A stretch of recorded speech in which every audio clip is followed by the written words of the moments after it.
स्वदेश फाउंडेशनच्या वतीने स्वप्नातील निर्वा रानविहीर गाव विकास कामाचा जल्लोषात शुभारंभ।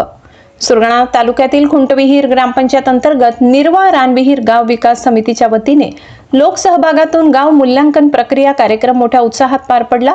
तालुक्यातील 191 महसुली गावांपैकी रानविहीरसह 58 गावांनी एकत्रित येत तालुक्यात विकास व स्वच्छतेचे कास धरीत एक वेगळा आदर्श निर्माण करीत गावाचा विकास साध्य करायचा ठाम निर्धार केलाय।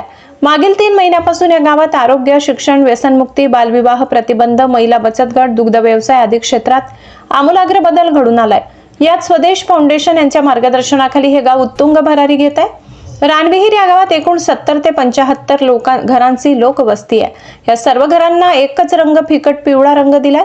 सर्व घरात शोषखड्डे खोदून पूर्ण झाले। गावात बाबींचे कुंपण तयार करून रंगरंगोटी करी सुशोभीकरण करून गावाच्या प्रवेशद्वार व गावाच्या मध्यभागी आकर्षक असे पारंपरिक लोकसंस्कृतीचे देखावे सेल्फी पॉइंट म्हणून उभारण्यात आले आहेत। भिंतीवर सुविचार घोषवाक्य लिहून बोलक्या भिंती बनवल्या आहेत। गावाच्या प्रवेशद्वाराजवळ सुंदर अशी कमान बनवली आहे। विशेष गावाने पुढाकार घेऊन गावातील दारूबंदी केली असून गाव व्यसनमुक्तीकडे वाटचाल सुरू करत आहे।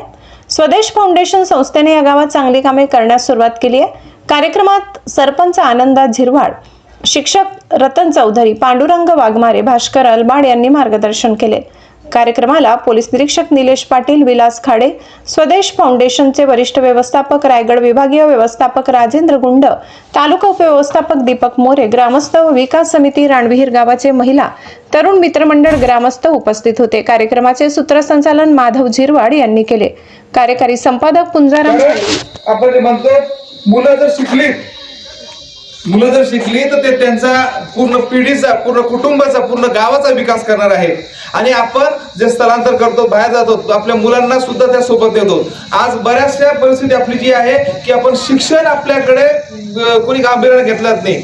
मुलगा शिकला तर शिकला, गेला नाही गेला, 1 ते 4 शाळा आहे, काय होईल ते होईल, 10वी कॉप्या करून पास होतील। पण ही आपली जी संस्कृती आहे, जी आपल्या गावाची जी ओळख आहे ती बदलली पाहिजे। आपण शिक्षणासोबत आपला विकास केला पाहिजे।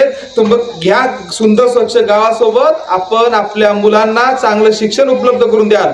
आणि मुलांना गावकऱ्यांना या ठिकाणी विनंती करतो की जी लोकांचं जे म्हणणं आहे की माझी परिस्थिती नव्हती, मी शिक्षण घेतलं नाही, हे पूर्णतः खोटं आहे। आज प्रशासनाचे जे उच्च पदस्थ अधिकारी आहेत ते जिल्हा परिषदच्या